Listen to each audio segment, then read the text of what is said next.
നമ്മുടെ കേരളത്തിലെ ഊർജ്ജ പ്രതിസന്ധിയെക്കുറിച്ച് നമ്മൾ നിരവധി വീഡിയോകൾ നേരത്തെയും ചെയ്തായിരുന്നു. അപ്പോൾ അതിൽ പലതിലും കറണ്ടില്ല എന്നുള്ളതായിരുന്നില്ല. ഏതൊക്കെ മാർഗങ്ങളിലൂടെ ഊർജ്ജ പ്രതിസന്ധി മറികടക്കാം എന്നുള്ളത് നമ്മൾ അറിയുന്ന ചില കാര്യങ്ങളാണ് നമ്മൾ ചർച്ച ചെയ്തിട്ടുള്ളത്.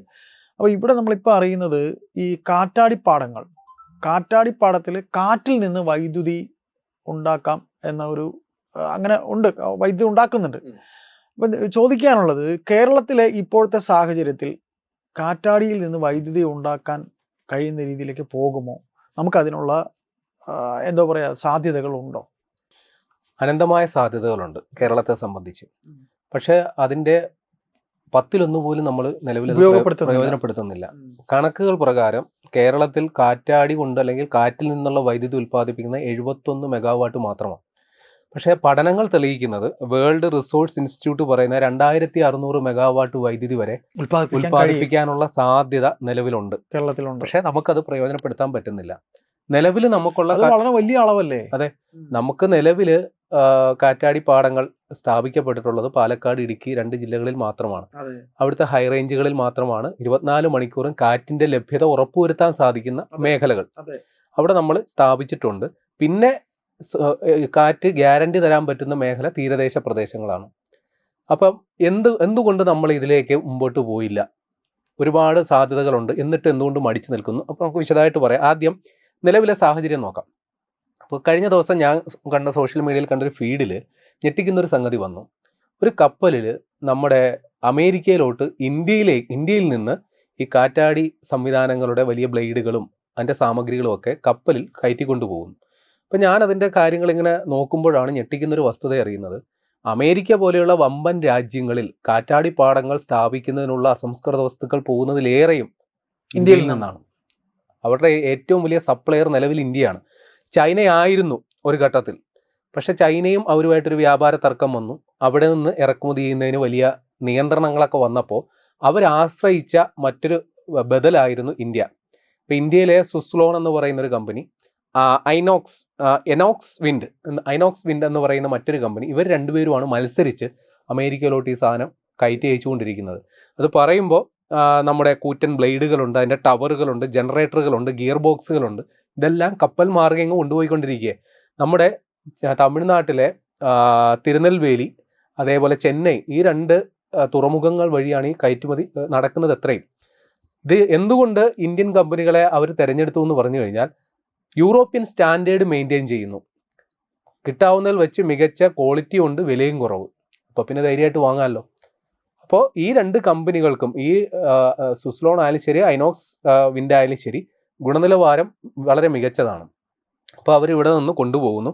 അപ്പോൾ Indian wind turbine manufacturers association IWTMA കണക്ക് പ്രകാരം 2026 കയറ്റുമതി മാത്രം 12,000 കോടി കടന്നു. അപ്പോൾ ലോകത്ത് ഈ പറയുന്ന മേഖലയിൽ ഏറ്റവും വലിയ കയറ്റുമതി രംഗത്ത് വലിയ നേട്ടം ഉണ്ടാക്കുന്ന രാജ്യങ്ങളിലൊന്ന് ഇപ്പം നിലവിൽ ഇന്ത്യയാണ്. കണക്കുകൾ പ്രകാരം കാറ്റാടി യന്ത്രങ്ങളുടെ ഗിയർ ബോക്സ് ലോകത്തെമ്പാടും വിറ്റഴിക്കുന്നതിൽ 17% ഇന്ത്യൻ മെയ്ഡാണ്. ടവർ നിർമ്മാണത്തിൽ 13% ഇന്ത്യയുടേതാണ്. ബ്ലേഡ് നിർമ്മാണത്തിൽ 10% ഇന്ത്യയുടേതാണ്. പിന്നെ ഈ രീതിയിൽ ലോകത്ത് ചൈന കഴിഞ്ഞാൽ ഇപ്പോൾ 2ാം സ്ഥാനം, ഈ മേഖലയിൽ 2ാം സ്ഥാനം ഇപ്പോൾ ഇന്ത്യക്കാണ്, ഇതിൻ്റെ ഇത്തരം നിർമ്മാണവുമായിട്ട് ബന്ധപ്പെട്ട്.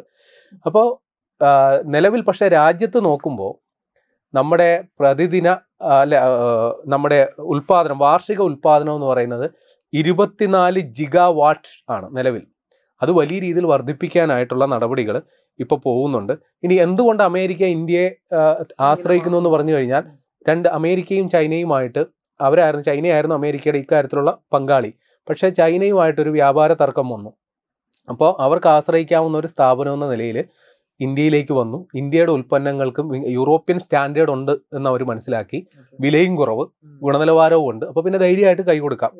ഇതാണ് നിലവിലെ ഇന്ത്യയിൽ നിന്നുള്ള ഇത്രയും സാധനങ്ങൾ കയറ്റുമതി വർദ്ധിക്കാനുള്ള അടിസ്ഥാന കാരണം. ഇനി കേരളത്തിലേക്ക് വന്നു കഴിഞ്ഞാൽ കാര്യങ്ങൾ അത്ര പന്തിയല്ല. ഈ 71 മെഗാവാട്ട് വൈദ്യുതി മാത്രമാണ് നമുക്ക് ഈ കാറ്റിൽ നിന്ന് ഉൽപ്പാദിപ്പിക്കാൻ സാധിക്കുന്നത്. അതും 2600 മെഗാവാട്ട് വരെ ഉൽപ്പാദിപ്പിക്കാൻ സാധ്യത ഉണ്ടായിട്ട് നമ്മൾ ചെയ്യുന്നില്ല.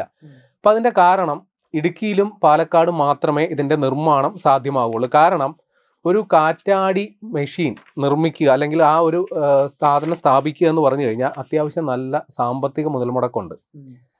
ഈ ഒരു നമ്മളെ സംബന്ധിച്ച് ഇപ്പൊ കേരള സർക്കാരിന്റെ ഫസ്റ്റ് പ്രയോറിറ്റി സോളാർ എനർജിയാണ്. നമ്മൾ കാറ്റിന്റെ പുറകെ അത്രയ്ക്ക് പോകുന്നില്ല എന്നുള്ളതാണ് വാസ്തവം. സോളാർ എനർജിയാണ്.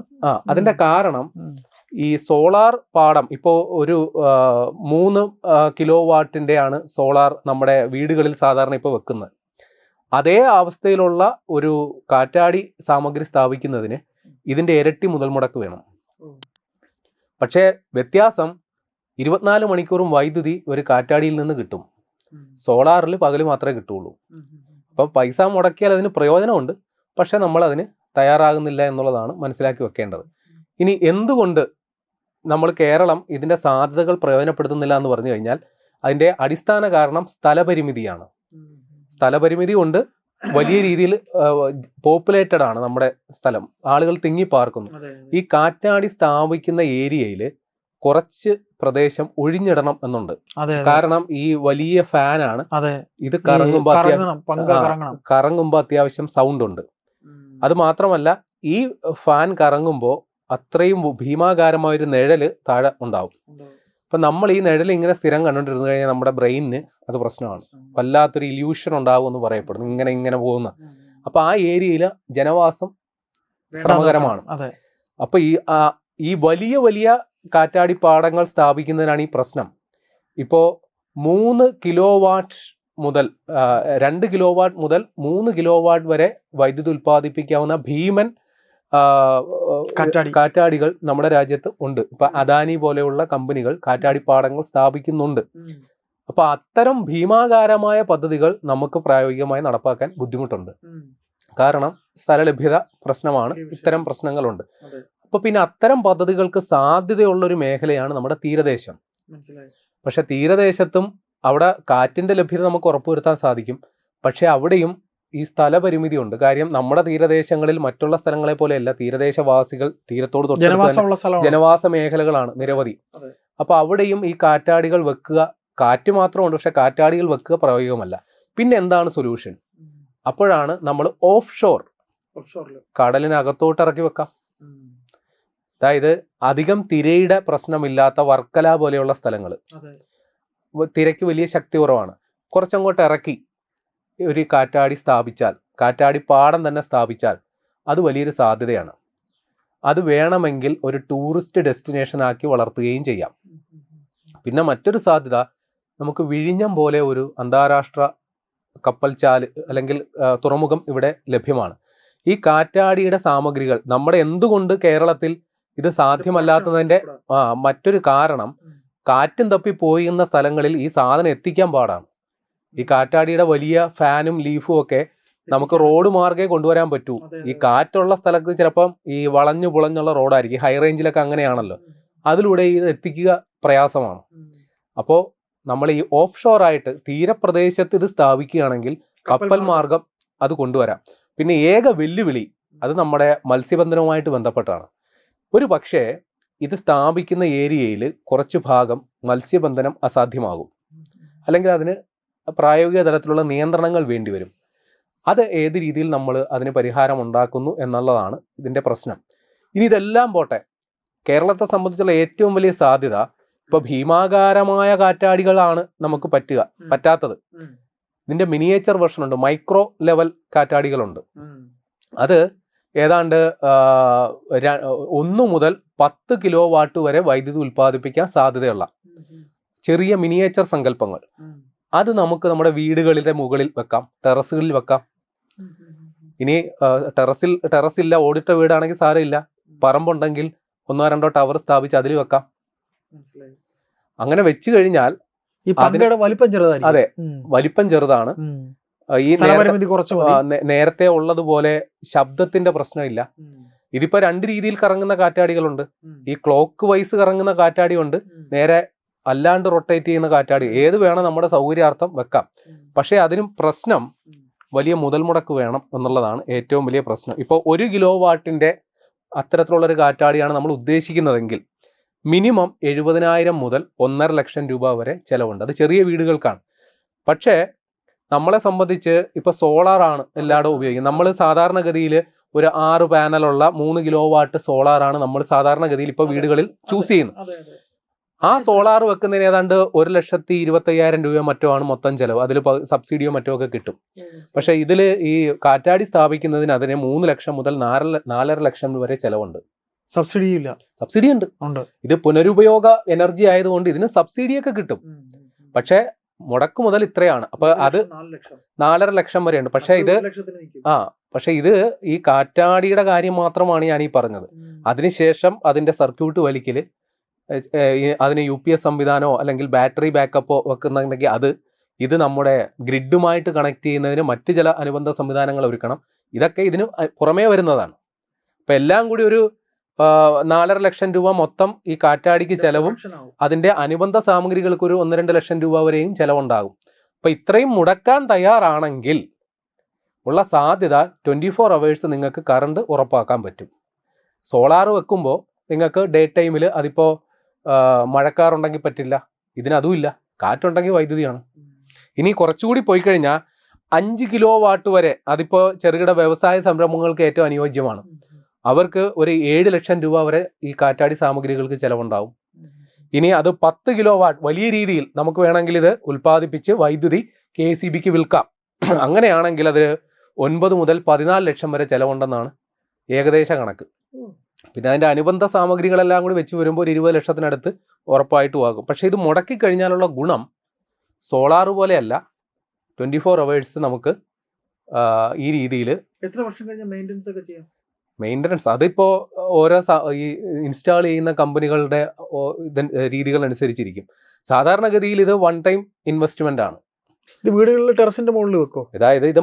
അതായത് നമ്മുടെ സാധാരണ വീടുകളിൽ ടെറസിൽ കാറ്റുണ്ടാകുമല്ലോ.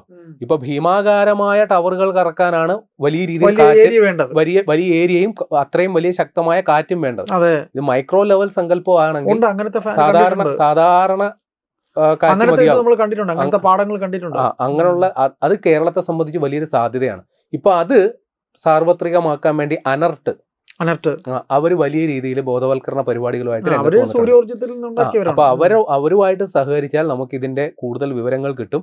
സബ്സിഡി ആനുകൂല്യങ്ങൾ അടക്കം ഇതിനുമുണ്ട്. സോളാറിന് മാത്രമല്ല ഈ ഒരു സാധ്യതയ്ക്കുമുണ്ട്. അപ്പോൾ വേണ്ടത് സ്ഥലമുണ്ടെങ്കിൽ സ്ഥലത്ത് ഇത് വ്യാവസായിക അടിസ്ഥാനത്തിൽ വേണമെങ്കിൽ ചെയ്യാവുന്നൊരു സംഗതിയാണ്. അപ്പോൾ ഇവിടെ കേരളത്തിൽ മറ്റൊരു സാധ്യതയും കൂടിയാണ്. അതാണ് ഏറ്റവും ഹൈലൈറ്റ് ആയിട്ട് പറയേണ്ടത്. Hybrid model. നിങ്ങൾ ഈ കാറ്റാടി പാടം മാത്രമാക്കേണ്ട സ്ഥലം ഉണ്ടെങ്കിൽ അവിടെ സോളാറും വെക്കാം. കാറ്റാടി പാടത്തിന്റെ കൂടെ തന്നെ സോളാർ പാനലും വെക്കാം. പകൽ സമയത്ത് രണ്ടിൽ നിന്നും വൈദ്യുതി കിട്ടും. ഏതായാലും ഈ കാറ്റാടി പാടം വെക്കുന്ന അവിടെ മറ്റ് നിർമ്മാണ പ്രവർത്തനങ്ങളൊന്നും അസാധ്യമാണ്. ഇപ്പൊ വീടിന്റെ മണ്ടയ്ക്കാണ് വെക്കുന്നതെങ്കിൽ ഓക്കെ, അവിടെയും നിങ്ങൾക്ക് സോളാർ പാനൽ വെക്കാം. ഇനി നിങ്ങൾക്കൊരു വരുമാന മാർഗം എന്ന നിലയിൽ നിങ്ങൾക്ക് സ്ഥലം വാങ്ങിയിട്ടിരിക്കുന്നു. അവിടെ കൃഷി അസാധ്യമാണ്, തരിശു ഭൂമിയാണെന്ന് കരുതുക. പക്ഷെ അവിടെ കാറ്റുണ്ട്. അവിടെ നിങ്ങൾക്ക് കാറ്റാടി പരീക്ഷിക്കാവുന്നതാണ്. സോളാർ പാനലും അതിൻ്റെ കൂടെ വെച്ചിട്ട് ഹൈബ്രിഡ് ആക്കി വെക്കാം. ഇപ്പോൾ കേരളത്തെ സംബന്ധിച്ച് ഏത് രീതിയിലും വൈദ്യുതി കിട്ടുക എന്നുള്ളതാണ് പ്രാധാന്യമെങ്കിൽ ഇത് പറയുന്നത് ഇത്തരത്തിൽ അല്ല. അതും കൂടി പറയണമല്ലോ. നിങ്ങൾ അങ്ങനെ ഉൽപ്പാദിപ്പിക്കുന്ന വൈദ്യുതിക്ക് യൂണിറ്റിന് ഏതാണ്ട് 3.5 രൂപ മുതൽ 4.5 രൂപ വരെ നിരക്കിൽ KSEB വാങ്ങും. അപ്പൊ ആ രീതിയിലും വലിയ സാധ്യതയുണ്ട്. ഇതാണെങ്കിൽ സോളാർ ആണെങ്കിൽ എത്രയ്ക്കാ വാങ്ങുന്നത്? ഇതിനും അതേ നിരക്ക് തന്നെയാണ്. അതായത് സോളാർ നേരത്തെ വന്ന ഒരു കണക്ക് പ്രകാരം യൂണിറ്റിന് 3 രൂപ മറ്റോ സോളാർ വൈദ്യുതിക്ക് KSEB വാങ്ങുന്നത്. അപ്പൊ അത് വെച്ചൊക്കെ നോക്കുമ്പോൾ കുറച്ചുകൂടി മെച്ചം ഉണ്ടെന്ന് വേണമെങ്കിൽ പറയാം. വലിയൊരു സാധ്യതയാണ്. വേണ്ടത് സ്ഥലം വേണം, മുടക്കാൻ പണം വേണം. ഇത് വേണമെങ്കിൽ സർക്കാരിന് ഏറ്റെടുത്ത് ചെയ്യാവുന്ന സംഗതിയാണ്. ഏതെങ്കിലും സർക്കാരിന്റെ വലിയ കെട്ടിടങ്ങൾ, ബഹുനില കെട്ടിടങ്ങളൊക്കെ ഉണ്ടല്ലോ, അതിന്റെ മുകളിൽ ഈ രീതിയിൽ ഇതുപോലുള്ള കാറ്റാടികൾ സ്ഥാപിച്ച് വൈദ്യുതി ഉൽപ്പാദിപ്പിക്കാവുന്നതാണ്. ഇപ്പോ ഈ ഒരു ആവശ്യമില്ലാണ്ട് നടു റോഡില് മറ്റേ MLA-മാരുടെ ഫണ്ട് ഉപയോഗിച്ച് ഹൈമാസ്റ്റ് ലൈറ്റുകൾ വെക്കാൻ എല്ലാവർക്കും വലിയ താല്പര്യമാണ്. അപ്പൊ അതേ താല്പര്യത്തിൽ 2-3 കാറ്റാടികൾ വെച്ചാൽ കറണ്ട് ഉണ്ടാക്കാം.